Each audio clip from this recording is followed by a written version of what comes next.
From KUNC and the NPR network, this is In The NoCo. I'm Erin O'Toole.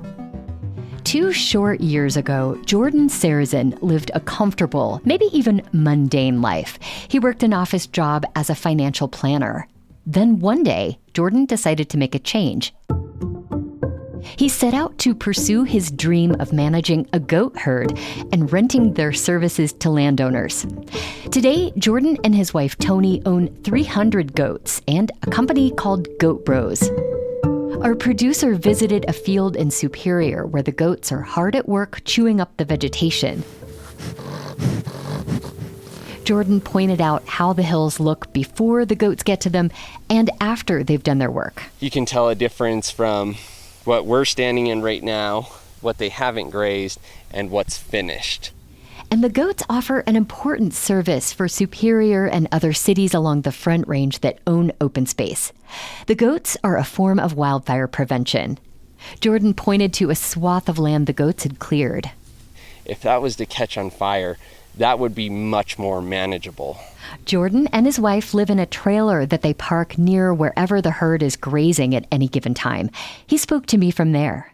Jordan, welcome to In The NoCo. Yes, thanks for having me. I'm excited to be here with you guys today. So I understand part of the inspiration for the business came from watching an episode of Shark Tank that featured a goat herding business.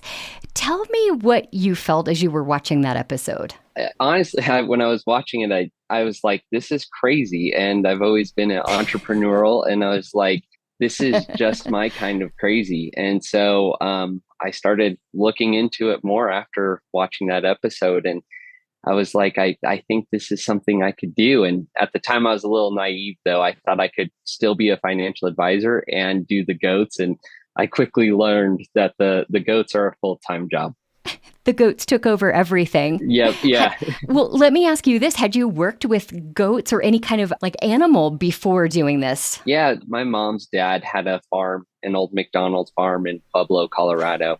And we spent a lot of time out there. But ironically enough, my grandpa said that he would never own goats because they cause too much trouble. So I actually didn't have much experience with goats specifically, but a general feel for livestock. Okay. I mean, I have to ask, was Grandpa right? They can be a pain in the butt sometimes. But what I found is that if they have plenty of food, shade, shelter, and water, if we take care of them, then they take care of us. You and your wife run the business. How did you end up with the name Goat Bros? Yeah, it's kind of a funny story. We started the business and we had a couple of friends that I had been badgering about doing the goats with to join the business with me. And as time went on, I was the only one that actually decided to commit to it. So, but I already had the name and I loved it, and it just seemed like a good fit. But so the idea was I was going to have some of my bros or brothers in the business with me, but now it's just me and my wife, and we say that the goats are our bros. There we go. Yeah. So Jordan, right now you're letting your herd graze on open space in Superior. That, of course, is near where the Marshall Fire burned hundreds of homes. How big a part of your business is filling a need for wildfire prevention? I would say it's huge. 5 years ago, people would rent out goats specifically for noxious or invasive weed control. And that was the main reason that people used goats. And then after the Marshall Fire, some of those other fires that were up in the mountains of Colorado and California was huge too. I think that's why that company was on Shark Tank, is because they were promoting that as fire mitigation. And the more that you start thinking about the benefits of the goats and how they correlate with reducing the fire field load for open spaces, it's amazing what the goats can do, because there's 2 types of fire field loads. There's one that's on the ground, just the dry vegetation from last year. And then there's also the fire field ladder. And goats are great on the ground because they can go down up to a centimeter off the ground because they will grab everything. And then the fire field ladder, they'll get on their hind legs and clear out brush or trees up to 6 feet high. And the hottest part of a fire is anywhere from 9 to 16 inches. So goats are really great at clearing that area and reducing the overall fire fuel load and any vegetation that, if they didn't eat it, would be left for the next year. Why is it better to have goats versus someone out there mowing with machines? Yeah, there's a couple reasons. One, for machines specifically, the goats are eco-friendly, right? They're not sending out emissions. If you compare to spraying, then the goats are also eco-friendly. There's no harsh chemicals, and they're a gentle touch on the ground. But honestly, most of the time, what we see ourselves doing on these jobs is places that are really hard to get equipment or machinery into. So some of these open spaces here in Superior, the hills are so steep, you can't run a mower on them.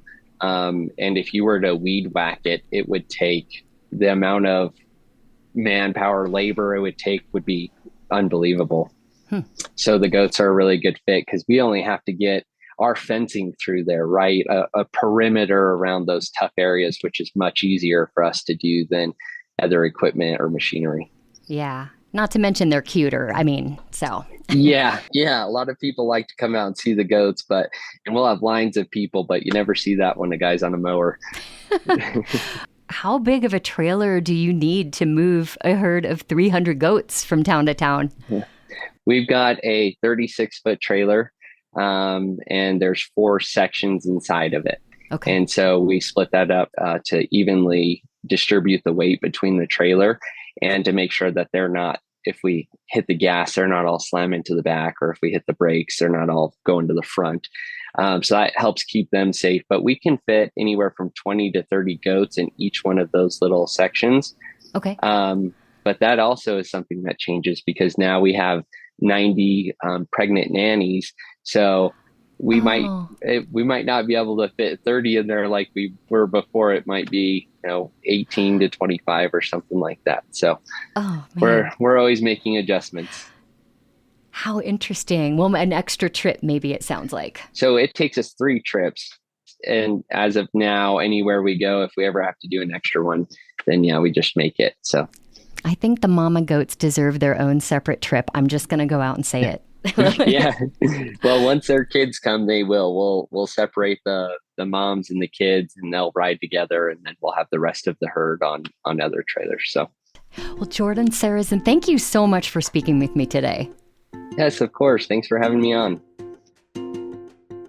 I'm very proud of myself. I did not go with a herding cats joke. I just know business always talks about, this was like herding cats. Yeah. You actually herd goats. Yeah. I bet they're easier than cats. Yeah.